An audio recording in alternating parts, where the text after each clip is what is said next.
Welcome friends, आप सभी का स्वागत है आपके अपने channel Umashankar Sahu US education पर।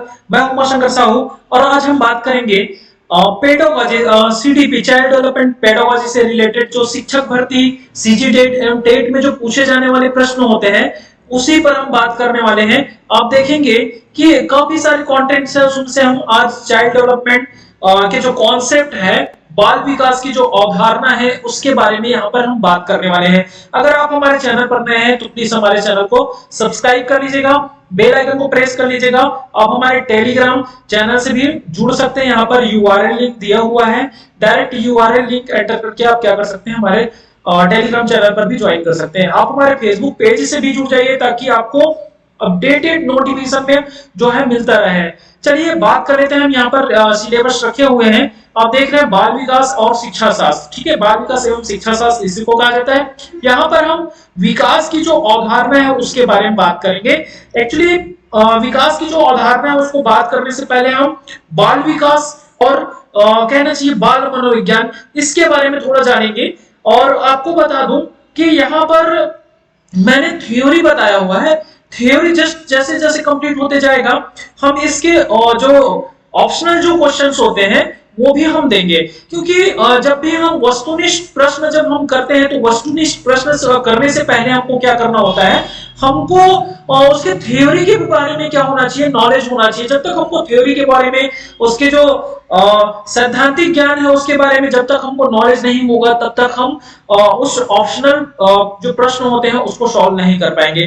तो हमको थ्योरी का भी ज्ञान बहुत जरूरी है। तो हम आज पढ़ने वाले हैं बाल विकास की जो अवधारणाएं क्या होती हैं, और इसके जस्ट बाद इसी में हम पढ़ेंगे विकास एवं वृद्धि, ग्रोथ एंड डेवलपमेंट क्या होता है, इन सब चीजों के बारे में थोड़ा सा जानेंगे। उसके बाद हम विकास की जो अवस्था है, स्टेज ऑफ डेवलपमेंट, तो इसके बारे में देखेंगे। चलिए देख लेते हैं बाल विकास के बारे में। तो बाल विकास और बाल विकास की जो अवधारणा, तो इस चीज को हम थोड़ा समझ लेते हैं, चाइल्ड डेवलपमेंट कॉन्सेप्ट को, कि है क्या एक्चुअली में चाइल्ड डेवलपमेंट कॉन्सेप्ट। थोड़ा ध्यान से सुनिएगा। चाइल्ड डेवलपमेंट कॉन्सेप्ट में हम देखें कि एक जो छोटा बच्चा होता है, एक्चुअली आप इसको कहां से पढ़ें, कैसे पढ़ें, तो इसके लिए बेस्ट बुक आप जो डीएलएड का जो बुक होता है वो भी आप उठा सकते हैं, है ना। वो काफी अच्छा बुक है, वहां पर आपको एग्जाम्पल के साथ में आपको सिखाया गया। और हम जब भी अपने कॉलेजों में जब हम पढ़ाते थे तो हम बुक से ही पढ़ाते थे और बुक काफी। तो यहाँ पर हम बाल विकास की जो अवधारणाओं के बारे में देखें कि एक जो बालक होता है जब क्या रहता है, निषेचित अंडाणु के रूप में रहते हैं, और एक कोशिका जो होता है 9 महीने बाद एक बच्चे का रूप धारण कर लेता है। वहां पर वो सारे चीजें अनुभव करता है, जैसे रोना, हंसना, स्पर्श करना, ये सारी चीजें। उसके बाद जन्म के बाद हम देखते हैं कि जन्म के बाद उस परिस्थिति से वो जन्म के बाद जिस वाली परिस्थिति में होता है उसके साथ वो क्या होता है, अनुकूल हो जाते हैं। धीरे धीरे धीरे धीरे क्या होता है, बालक क्या होते जाता है, बढ़ते जाता है। जब बालक जो होता है, यही बाल विकास की अवधारणा है, कॉन्सेप्ट यही है।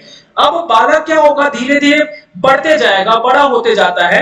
तो बढ़ने के साथ ही छोटा हो गया, छोटे से वो बड़ा होते जा रहा है। लेकिन उस टाइम में क्या होता है, आपको पता होगा कि ये सेल्फ डिपेंडेंट नहीं होता है, और खुद से क्या नहीं हो सकता है, खड़ा नहीं हो सकता, उनको खड़ा कराना पड़ता है। फिर धीरे धीरे हम देखिए जब छोटा रहता है तो आप भी देखे होंगे कि जब बच्चा क्या होता है, चलने से पहले क्या होता है, घुटना टेकता है ना। घुटने टेकने के बाद आगे धीरे धीरे क्या होते जाता है, डेवलप होते जाता है। तो ये सारी प्रक्रियाओं से क्या होता है, एक बालक जो है गुजरता है। बाल विकास की जो कॉन्सेप्ट है यही से स्टार्ट होता है ना। जब गर्भधारण होता है, गर्भधारण के बाद जब बच्चा जन्म ले लेता है, जन्म लेने के बाद जो सारी क्रियाएं करती हैं, ये किसके अंतर्गत आता है, बाल विकास की अवधारणाओं के अंतर्गत आता है। इसमें काफी सारी चीजें होती हैं। आप देखे होंगे कि जब बच्चा छोटा होता है तो स्व प्रेम होता है। फिर कहना चाहिए कि वो दूसरे जो करते हैं उसको तवज्जो ना देना। फिर देखें कि बच्चा क्या हो जाता है,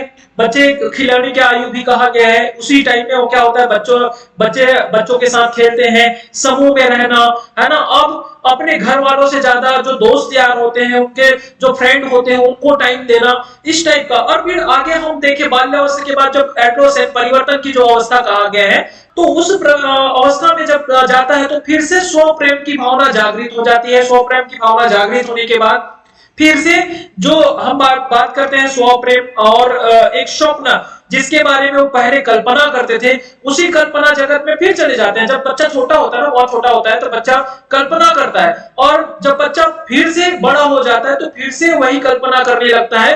वो एक ऐसा स्टेज होता है जिसमें अगर व्यक्ति कुछ करने का किया जा सकता है कि स्टेज में कोई भी चीजें वो करना, कोई भी कार्य करना चाहता है तो वो आसानी से उस स्टेज में उसको कर लेता है। चलिए बात कर लेते हैं हम बाल मनोविज्ञान के बारे में। तो बाल मनोविज्ञान बालक के मन व स्वभाव का अध्ययन करता है, ठीक है। अर्थात बाल मनोविज्ञान बालक के मनोवैज्ञानिक अध्ययन है। हम यहीं पर थोड़ा सा देख लें कि बालक के विकास का अध्ययन बाल मनोविज्ञान की जिस शाखा के अंतर्गत किया जाता है, ध्यान दीजिएगा यहाँ पे, बाल विकास का अध्ययन बाल मनोविज्ञान की जिस शाखा के अंतर्गत किया जाता है उसे बाल मनोविज्ञान कहा जाता है। जब इसके अध्ययन का क्षेत्र विस्तृत हो जाता है, जैसे हम देखें, विस्तृत कहने का मतलब है कि गर्भावस्था से किशोरावस्था या परिपक्वता अवस्था होने लगता है। आज बाल विज्ञान को इसीलिए क्या कहा गया है, बाल विकास कहा जाने लगा है। देखेंगे कि जब बालक क्या होता है, बालक के विकास का अध्ययन मनोविज्ञान के जिस शाखा के अंतर्गत किया जाता है उसे बाल मनोविज्ञान कहते हैं। और जब इसका जो अध्ययन जो होता है वो थोड़ा विस्तृत हो जाता है, मतलब यहाँ पर कहा गया है कि गर्भावस्था से किशोरावस्था या परिपक्वता अवस्था तक होने लगता है, तो आज उसी को क्या कहा दिया गया है, बाल विकास कहा गया है। आगे हम देखें बाल विकास के इतिहास के बारे में। तो बाल विकास का इतिहास काफी लंबा है। बाल विकास बाल मनोविज्ञान का आधुनिक या विस्तृत रूप माना गया है। बाल विकास बाल मनोविज्ञान का आधुनिक या विस्तृत रूप है। जैसा कि हमने पढ़े थे, बालक की शारीरिक, मानसिक, बौद्धिक, भावनात्मक, सामाजिक आदि पक्षों में परिपक्वता का होना बाल विकास कहलाता है। हम देखें इसी में, इस चीजों को देखो, 17वीं सदी तक बालक के विकास का अध्ययन का कोई महत्व नहीं दिया जाता था, लेकिन बाद में प्राचीन काल से ही दार्शनिक बालक के विकास के अध्ययन के लिए प्रयासरत हैं। हम इसी कड़ी में हम देखें कि प्लेटो 427 ईस्वी से 344 ईसा पूर्व ने अपनी पुस्तक द रिपब्लिक में इस तथ्य को स्वीकार किया कि बाल्यावस्था जो होता है ना, कि प्रशिक्षण का प्रभाव बालक के बाद की व्यवसायिक दक्षता पर, समायोजन पर पड़ता है। देखिए कुछ भी चीजें हम क्या होते हैं, सीखे होते हैं, बाल्यावस्था में कोई हमको क्या ट्रेन किया हो तो उसका प्रभाव कब दिखता है, व्यवसायिक दक्षता के समायोजन पर पड़ता है, ठीक है। ऐसा किसने कहा है, प्लेटो ने कहा है। बात करें 1628 ईस्वी में जॉन आमोस कामिनियस ने धनी आयु वर्ग के बच्चों के लिए इटली में क्या किया, स्कूल ऑफ इन्फेंसी, है ना, बच्चों के लिए क्या किया, यहाँ पर शैशवावस्था के जो बच्चे होते हैं उनके लिए स्कूल ऑफ इन्फेंसी की स्थापना की थी। और 29 वर्ष बाद हम देखें उनके काफी अथक प्रयासों से 1657 में अपनी प्रसिद्ध पुस्तक ऑर्बिक विक्टस की भी रचना की, जो क्या हुआ 1659 में ईस्वी में क्या हुआ, प्रकाश में आया। बालक के विकास के प्रथम वैज्ञानिक विवरण जो है 18वीं शताब्दी 1774 ईस्वी में पेस्टोलॉजी ने प्रस्तुत किया था, और इनका विवरण अपने स्वयं के 3.5 वर्षीय पुत्र बेबी बायोग्राफी कथा पर आधारित था। आपने देखे होंगे जीन प्याजे जी के बारे में, आपने जानते होंगे जीन प्याजे जी को संज्ञानात्मक विकास के सिद्धांत, है ना, जिन्होंने दिया था उनके नाम से जाना जाता है। जीन प्याजे जी ने भी क्या किया था, जो संज्ञानात्मक विकास का जो सिद्धांत दिया था, अपने एक पुत्र और अपनी 2 पुत्रियां उन पर प्रयोग करके उस सिद्धांत को दिया था। तो उसी प्रकार से क्या किए, यहाँ पे पेस्टोलॉजी ने एक विवरण प्रस्तुत किया, किस पर था, स्वयं के 3.5 वर्षीय पुत्र पर बेबी बायोग्राफी बाल कथा पर आधारित था। चलिए आगे हम बात कर ले, इसी में कुछ एक महत्वपूर्ण तथ्य आप देख सकते हैं यहाँ पर। महत्वपूर्ण तथ्य क्या है, ये इसके बारे में बात करें। बाल विकास का सर्वप्रथम अध्ययन जॉन लॉक व थॉमस हॉब्स ने किया था। तो बाल विकास के सर्वप्रथम अध्ययन के लिए जो जाना जाता है वो कौन है, जॉन लॉक और थॉमस हॉब्स, ठीक है। इसलिए नाम को आप याद रख लीजिएगा।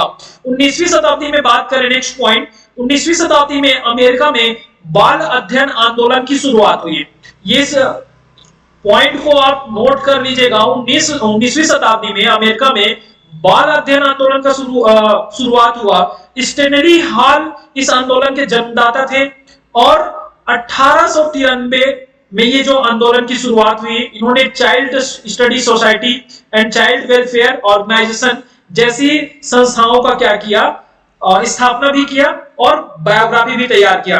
ध्यान रहे आपको कि भारत में जो है, भारत में बाल विकास के अध्ययन की शुरुआत लगभग 1930 में कोलकाता विश्वविद्यालय में गिजुभाई बधेका, जिसको आपने देखे होंगे, गिजुभाई बधेका को मूंछों वाली मां के नाम से भी जाना जाता था। समर हिल का स्कूल आपको याद आ रहा होगा, अगर आपने और डीएलएड या डीएड किए होंगे तो वहां पर आपने गिजुभाई बधेका के बारे में आपने सुने ही होंगे। काफी अच्छे से वहां पर बताया गया था कि जो गिजुभाई बधेका है वो अपने रिलेटिव जो है ना, उनके रिलेटिव के थ्रू क्या करते हैं, स्कूल में जाते हैं और इस स्कूल में वो क्या, स्कूल को क्या कहा जाता था, बाल मंदिर कहते थे, है ना, बाल मंदिर कहते थे। और बाल मंदिर में कौन रहते थे, भगवान। बाल मंदिर का जो भगवान कौन होता था, बच्चे। बच्चे को क्या कहा गया था, भगवान कहा गया था। वही गिजुभाई बधेका ने क्या किया है, 1930 में कोलकाता विश्वविद्यालय में क्या किया, बाल विकास अध्ययन की शुरुआत किया। तो इस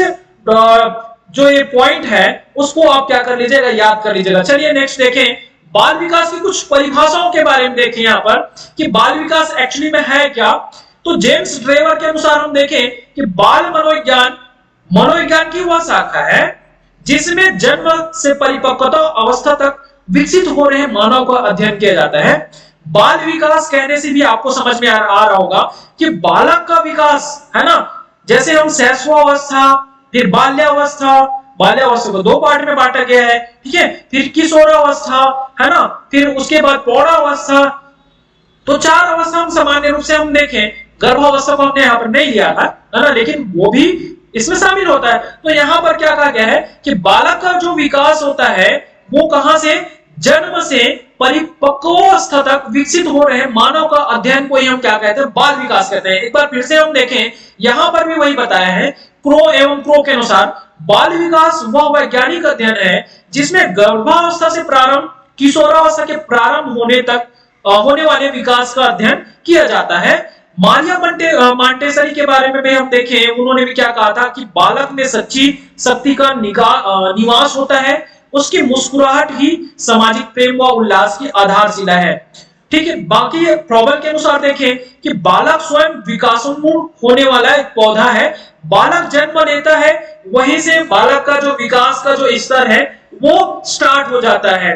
चलिए यहां पर अगर हम ओवरऑल देखें तो सभी परिभाषा किस ओर इंगित करता है हमें कि जो बालक का जो विकास होता है वो जन्म से मृत्यु पर्यंत तक चलता रहता है। लेकिन यहाँ पर बाल विकास के बारे में बात करें तो एक्चुअली में बाल विकास जो होता है वो कहां से स्टार्ट होता है, वो गर्भावस्था से प्रारंभ हो जाता है और किशोरावस्था के प्रारंभ होने वाले विकास तक का अध्ययन किया जाता है। उसी को हम क्या कहते हैं, बाल विकास कहते हैं। चलिए बाल मनोविज्ञान और बाल विकास में थोड़ा हम अंतर देख लेते हैं कि यहाँ पर अंतर क्या बताया गया है।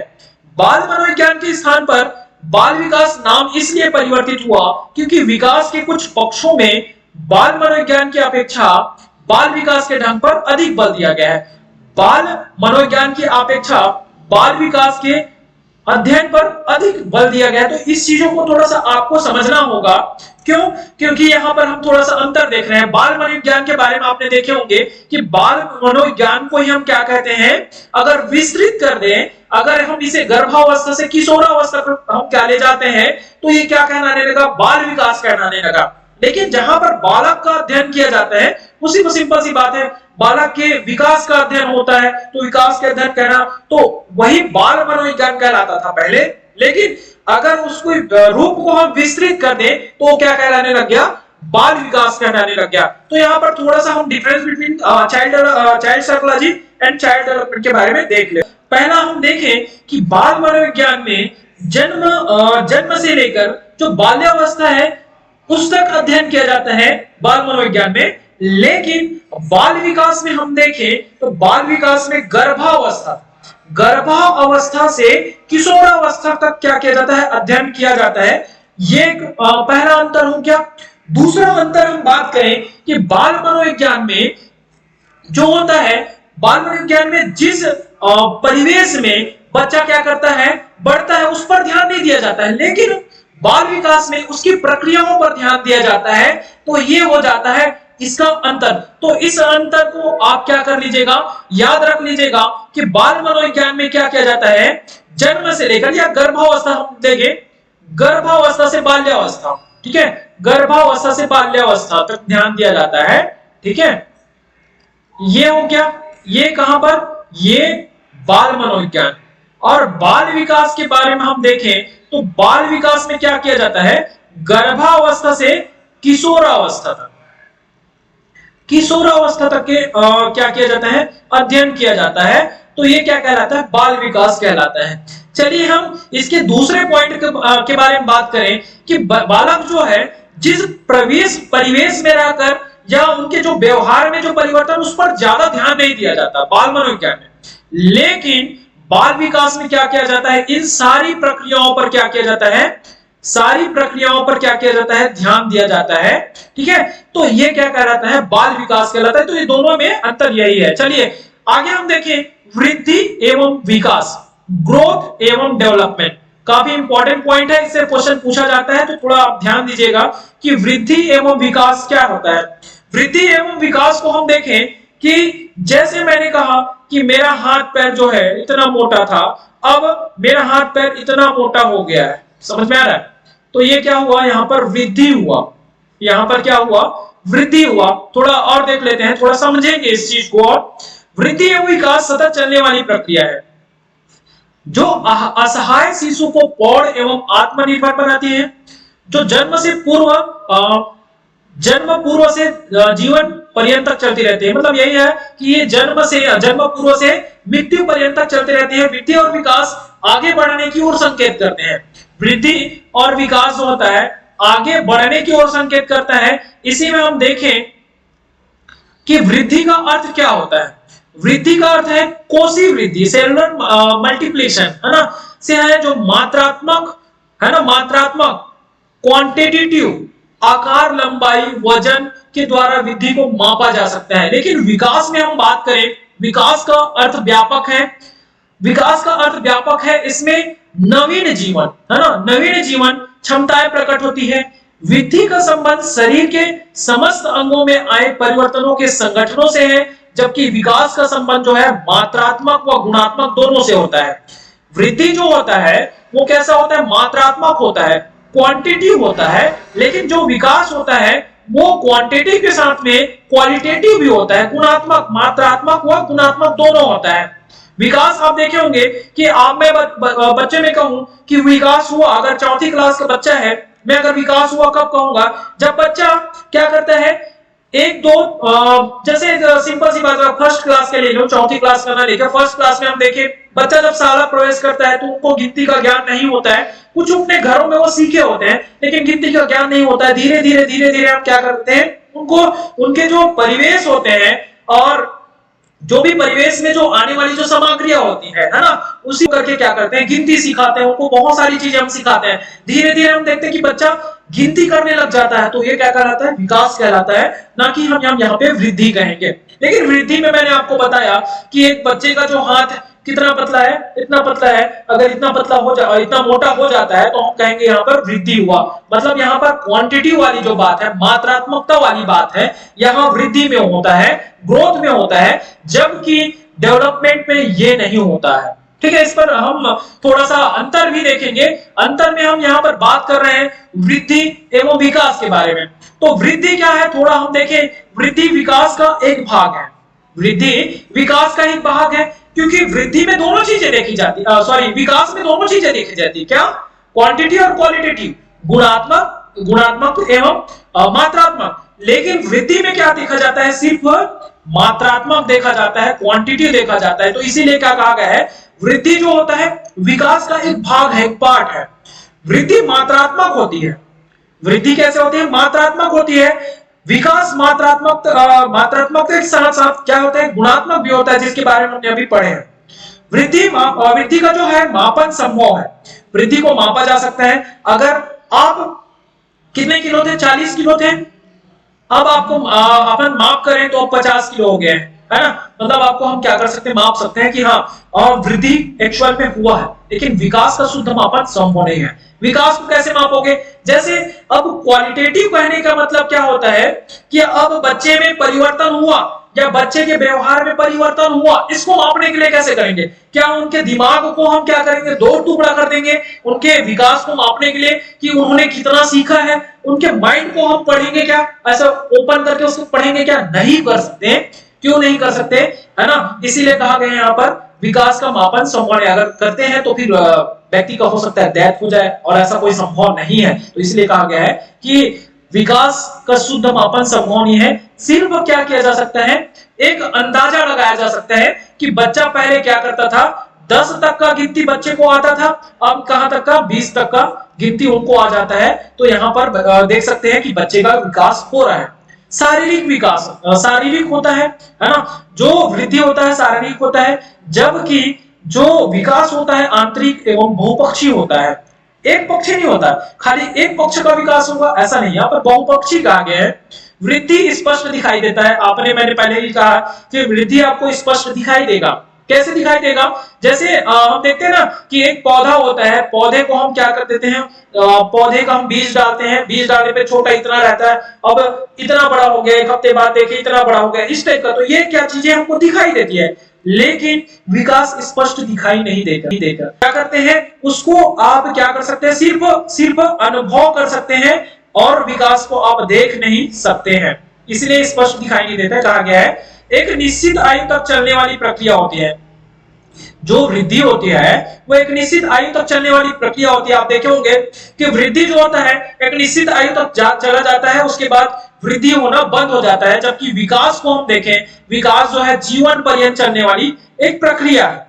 वृद्धि का स्वरूप जो होता है वो बाह्य होता है, आप देखे होंगे वृद्धि जब होता है तो हमको दिखाई देता है, लेकिन विकास का जो स्वरूप होता है वो आंतरिक होता है। जैसे मैंने सीखे हैं, है ना, मैंने गिनती सीखा है, मैंने और काफी सारे स्कूलों में तो आपने देखे काफी सारी चीजें आप बच्चे सीखते हैं, तो वो आंतरिक होता है, उनको हम सिर्फ क्या कर सकते हैं, अनुभव कर सकते हैं। उनको हम बोलने के लिए बोले तो वहां पर बोलेगा, हमको अनुभव होगा कि हाँ ये बच्चा क्या कर रहा है, ये सीख गया है, तो ये विकास कहलाता है। तो चलिए हम थोड़ा सा विकास एवं वृद्धि के सिद्धांत के बारे में देख लेते हैं, है ना, या इसी को लिख सकते हैं वृद्धि एवं विकास का सिद्धांत। ठीक है, वृद्धि एवं विकास का सिद्धांत। ठीक है, तो वृद्धि एवं विकास के सिद्धांत के लिए थोड़ा हम देखें, यहां पर पहला सिद्धांत बताया गया है प्रिंसिपल ऑफ कंटिन्यूटी, निरंतरता का सिद्धांत। आप देखे होंगे निरंतर, आपको स्पष्ट हो रहा होगा नाम से ही कि निरंतरता के सिद्धांत में क्या बताया गया होगा। विकास निरंतर चलने वाली प्रक्रिया है, जैसा कि हम शिक्षा के बारे में भी हम देखते हैं, सबको पता है कि एक जो बच्चा है ना, जन्म से ही क्या करता है, जन्म से ही सीखते रहता है। ठीक है, जन्म से मृत्यु पर्यंत क्या करते रहता है, सीखते रहता है। तो इसीलिए कहा गया है कि निरंतरता के सिद्धांत में क्या बताया गया है कि विकास जो है निरंतर चलने वाली प्रक्रिया है। विकास प्रारंभ में तीव्र गति से होता है, किंतु बाद में क्या हो जाता है, यही तीव्र जो गति जो होता है वो मंद हो जाता है। जैसे कि हमने पढ़े थे कि वृद्धि जो होता है एक स्टेज तक क्या होता है, होते रहता है। जैसे एक स्टेज यहाँ पे हुआ, इतना बड़ा, अब जैसे हम देखें हाइट में देखें तो इतना बड़ा, अब इतना एकदम सा नहीं तो बढ़ जाएगा क्या, मतलब एकदम सा नहीं बढ़ पाएगा। 6 फीट हो गया, 6 फीट के बाद और आगे हम देखें तो वो जो वृद्धि जो है वो रुक जाती है, लेकिन विकास होते रहता है। तो यहाँ पर कहा गया है कि विकास प्रारंभ में थोड़ा जल्दी होता है, वो जल्दी, जैसे कहा गया है कि हम संपूर्ण डेवलपमेंट कैसे कहना चाहिए कि काफी सारे जो विद्वान हैं उन्होंने कहा है कि जो बालक का जो विकास होता है वो कितने वर्ष तक, बाल्यावस्था कहां तक चलता है, बाल्यावस्था 8 से 11 तक, किसी ने 8 से 12 भी बताया है ना। तो बाल्यावस्था तक पूर्ण रूप से हो जाता है, लगभग 90% कहा गया है। वैसे काफी सारे जो शिक्षा शास्त्री उन्होंने 90% कहा है कि बालक के मस्तिष्क का विकास, बालक का जो विकास होता है वो काफी हद तक हो जाता है। अब बात करें जो 10% जो बचा रहता है वो कहां पे, किशोरावस्था तक जाते जाते क्या हो जाता है, वो पूर्ण रूप से हो ही जाता है। तो यहाँ पर कहा गया है कि विकास प्रारंभ में क्या होता है, तीव्र होता है, किंतु बाद में क्या हो जाता है, मंद गति से होता है। नेक्स्ट पॉइंट देखें, व्यक्तिगतता का सिद्धांत, प्रिंसिपल ऑफ इंडिविजुअलिटी। ठीक है, प्रत्येक व्यक्ति का विकास अपने तरह का अथवा भिन्न होता है। प्रत्येक व्यक्तिगतता का सिद्धांत, जैसे एक ये राम है और ये श्याम है, ठीक है, ये राम है और ये श्याम है, दोनों भाई है ना, दोनों क्या है, भाई है, एक ही घर में पैदा हुआ है, कह सकते हैं दोनों एक ही घर में पैदा हुआ है, दोनों को एक ही जगह क्या किया गया है, सिखाया जा रहा है, मतलब दोनों एक ही जगह स्कूल में पढ़ने जा रहा है। लेकिन व्यक्तिगतता के सिद्धांत के अंतर्गत अगर हम देखें तो ये फैक्ट बात है कि दोनों का जो सीखने का जो स्तर रहेगा या दोनों का वृद्धि जो एवं जो विकास होगा वो अलग अलग तरीके से होता है। प्रत्येक व्यक्ति का जो विकास अपने तरीके अथवा भिन्न होता है। ये जो बच्चा है हो सकता है कि इनका जो ऑब्जर्व करने का या अवलोकन करने की जो क्षमता है वो अलग तरीके से है या 80% मान सकते हैं, ठीक है, ये इनका जो है वो 90% है ना। तो यहाँ पर अलग अलग आपको दिखाई, जैसे हम बात करें इनके इंटेलिजेंस की बात करें और इनके बुद्धिलब्धि के बारे में बात करें तो बुद्धिलब्धि भी यहाँ पर अलग अलग होगी। आपने देखे होंगे कि अगर ट्विंस होते हैं तो ट्विंस को भी आपने देखे होंगे, दो जुड़वा बच्चे भी होते हैं उनको भी देखे होंगे कि दोनों के जो सीखने का जो स्तर होता है वो अलग अलग होता है। व्यक्तिगतता का सिद्धांत इसी पर निर्धारित है, आधारित है। परिमार्जिता का सिद्धांत, प्रिंसिपल ऑफ मॉडिफाई एबिलिटी, शिक्षा प्रक्रिया द्वारा विकास को अग्रसर किया जाता है। शिक्षा प्रक्रिया जो होता है वो कैसा होता है, निरंतर चलने वाली प्रक्रिया है। विकास को इसी की दिशा में क्या किया जाता है, आगे बढ़ाया जाता है, अग्रसर किया जाता है। बात करें निश्चित एवं पूर्वकथनी प्रतिरूप का सिद्धांत, इसी को विकास की दिशा का सिद्धांत भी कहा गया है।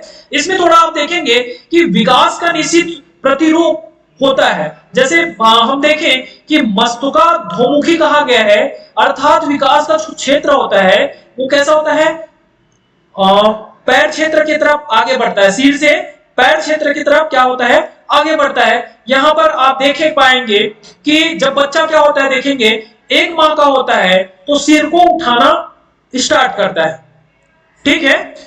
3 माह का जब बच्चा होता है, 3 माह का जब बच्चा होता है वो गतिशील वस्तु पर नेत्र नियंत्रण करता है। बात करें हम 5 माह के जो बच्चे हैं उसके लिए तो सहारा देने पर क्या होता है, 5 माह का बच्चा जो होता है बैठने लगता है। 6वें 7वें माह में हम देखें तो बिना सहारे के क्या हो जाता है, बैठ जाता है। अब आगे हम बात करें यहीं पर 7वां 8वां माह का जब बच्चा होता है वो सहारे के खड़ा हो जाता है ना। पहले बिना सहारे के खड़ा, अब सहारे से खड़ा हो जाना, ये बैठना हो गया, ठीक है। उसके बाद सहारे से खड़ा हो जाना, उसके बाद 9वां 10वां महीना की जो बच्चा होता है बिना सहारे क्या हो जाता है, खड़ा भी हो जाता है। 1 वर्ष के बच्चे के बारे में बात करें तो बिना सहारे चलना भी क्या कर देता है, स्टार्ट कर देता है। 2 वर्ष के बारे में बात करें तो दौड़ना, टेढ़ी मेढ़ी लकीरें खींचना, ठीक है। 3 से 4 वर्ष का जो बच्चा होता है वो कूदना, ट्राइसिकल चलाना, ये सारी चीजें करना स्टार्ट कर देता है। तो ये क्या है, निश्चित एवं पूर्वकथनी प्रतिरूप का सिद्धांत, इसी को कहा गया है या इसी को हम विकास की दिशा का सिद्धांत भी कहते हैं। Principle of definite and predictable pattern, इसी को कहा गया है। चलिए बात करें समान प्रतिमान का सिद्धांत, प्रिंसिपल ऑफ यूनिफॉर्म पैटर्न। अब प्रिंसिपल ऑफ यूनिफॉर्म पैटर्न क्या है कि संसार के समस्त भागों में शिशुओं के विकास का एक प्रतिमान एक भाग है। अगर एक बच्चा जैसे हो रहा है, पैदा हो रहा है, तो एक मानव जो है एक मानव को ही पैदा करेगा ना, एक बंदर जो है एक बंदर को ही पैदा करेगा। ध्यान दीजिएगा ना, ये समान प्रतिमान कहने का मतलब यही है कि एक बंदर जो है बंदर को ही क्या करेगा, जन्म देगा, है ना। उसी प्रकार से एक मानव जो है, एक इंसान जो है इंसान को ही क्या करेगा, जन्म देगा। तो ये, और हम बात करें कि जो बच्चा है चाहे वो गरीब का हो चाहे वो अमीर का हो, वो क्या करेगा, उनका जो विकास है वो सेम ही तरीके से होगा। सेम तरीके से कहने का मतलब है कि बच्चा क्या होगा, जैसे 1 माह, जैसे हमने प्रीवियस ईयर स्लाइड में हमने देखे थे कि जो 1 माह का जो बच्चा है सिर हिलाना, सिर उठाना, है ना। 3 माह का बच्चा गतिशील वस्तु पर नियंत्रण करना, है ना। 5 माह के जो बच्चा होता है वो भी क्या होता है, बैठता है, उठता है। उसी प्रकार से जो अमीर घर के जो बच्चे हैं डायरेक्ट क्या नहीं होता, ऐसा खड़ा होना तो स्टार्ट नहीं कर देगा, मैं पैसा वाला हूं खड़ा हो जाऊं, इस टाइप का तो नहीं होगा ना। वहां पर भी ये जो विकास की प्रक्रिया होती है प्रतिमान, इसी को कहा है समान प्रतिमान का सिद्धांत, प्रिंसिपल ऑफ यूनिफॉर्म पैटर्न। मतलब सभी बच्चे एक तरीके से ही क्या होता है, बड़ा होना, मतलब एक प्रक्रिया है ना, उसी प्रक्रिया से गुजरकर ही क्या होते हैं, आगे बढ़ते हैं। चलिए बात करें समन्वय का सिद्धांत। विकास सभी अंगों के बीच विकास के सभी अंगों के बीच क्या होता है, समन्वय द्वारा होता है। अब देखें यहां पर सबसे पहले आप देखे होंगे कि बच्चा जो होता है, छोटा बच्चा जो होता है, वो शरीर के जो बड़े भाग जो होते हैं उस पर नियंत्रण करता है। शरीर के बड़े भाग जैसे हाथ को पहले उठाएगा, फिर पैर को उठाएगा, उसके बाद उसमें समन्वय, जैसे हम पढ़ते हैं ना कि हाथ को उठाने के बाद उंगली को, फिर ये जो होता है ना उंगली को चलाना, फिर उसमें लिखना पढ़ना, ये सारी चीजें जो चीज होती है, तो विकास सभी अंगों के बीच समन्वय के द्वारा होता है, ये कहा गया है समन्वय के सिद्धांत के द्वारा। वंशानुक्रम तथा वातावरण की अंतःक्रिया का सिद्धांत, ठीक है, इसको देख लें। Principle of interaction between heredity and environment. वंशानुगत यह निर्धारित करता है कि किस सीमा तक विकास संभव है। वातावरण उन सीमाओं के बीच विकास के अवसर संभावनाओं को तलाशता है। इस चीजों को थोड़ा सा यहाँ पर इन वर्डों को थोड़ा ध्यान दीजिएगा। वंशानुक्रम तथा वातावरण की अनुक्रिया अंतःक्रिया का सिद्धांत। वंशानुक्रम, बालक जो होता है जब जन्म लेता है तो उनका जो वंशानुक्रम के कारण से क्या करता है, कुछ चीजें वो सीख के, तो मतलब कुछ चीजें वंशानुक्रम के कारण से क्या होता है उसमें होता है। जैसे कई बच्चा हाइपर एक्टिव होते हैं, कई बच्चा जो होता है काफी जैसे आपने कुछ चीजें बोले तो उसको क्या होता है, उनको बहुत जल्दी कैप्चर कर लेता है, बहुत जल्दी वो ग्रहण कर लेता है। लेकिन हम देखें कि कुछ बच्चा जो होता है उस चीज को जल्दी ग्रहण नहीं कर पाता है। अब यहां पर देखें कि कुछ बच्चा जो है वातावरण के माध्यम से, वातावरण की अंतःक्रिया है ना, अंतःक्रिया और वंशानुक्रम दोनों के द्वारा क्या करता है, सीखता है। यही वंशानुक्रम और वातावरण की अंतःक्रिया का सिद्धांत। अब एक चीज और देखें, वातावरण के द्वारा कैसे सीखे। तो एक बच्चा जो होता है, बच्चे या कहना चाहिए एक इंसान को सामाजिक प्राणी कहा गया है। बच्चे का धीरे धीरे जब बड़ा होते जाता है समाजीकरण होता है ना, बच्चा सामाजिक बच्चे होता है, मतलब धीरे धीरे बढ़ते जाता है ना, समाज का अभिन्न अंग बनता है। तो बच्चा क्या करता है, अपने घरों में अपने माँ बाप से, अपने माता पिता, अपने परिवार के जो लोग होते हैं उनसे काफी सारी चीजें देखते हैं और उनका अनुकरण करके सीखते हैं, है ना। और वे चीज को, है ना, क्रम जो उनको जो प्राप्त हुआ रहता है, दोनों में क्या होता है, अंतःक्रिया होता है। और उसी अंतःक्रिया से बच्चा क्या करता है, बच्चे का विकास होता है, सीखता है। तो यही वंशानुक्रम तथा वातावरण की अंतःक्रिया का सिद्धांत है। चलिए चक्राकार प्रगति का सिद्धांत। चक्राकार प्रगति के सिद्धांत के बारे में देखें तो चक्राकार प्रगति के सिद्धांत के बारे में क्या कहा गया है कि विकास रेखीय ना होकर क्या होता है, चक्रीय होता है। मतलब विकास जो होता है ऐसे सीधी नहीं जाता है ना, विकास जो है ऐसे सीधी नहीं जाता है। कैसे होता है, ऐसे चक्रीय होता है।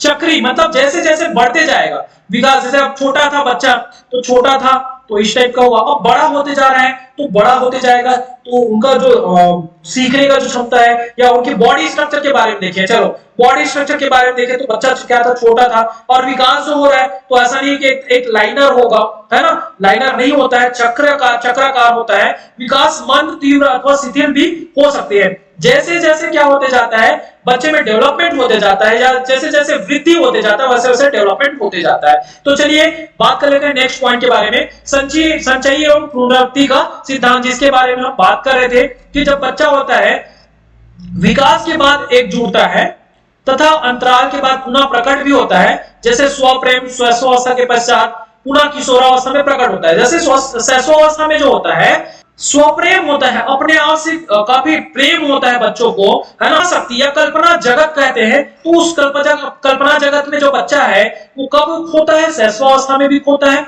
उसी प्रकार ये पूर्ण क्या हो जाता है, किशोरावस्था में प्रकट होता है। क्या पुनरावृत्ति होता है, स्वप्रेम और कहना चाहिए जो कल्पना जगत की जो भावना है वो इसी सिद्धांत में बताया गया है, और इसी स्टेज में पुनरावृत्ति होती है उसी की।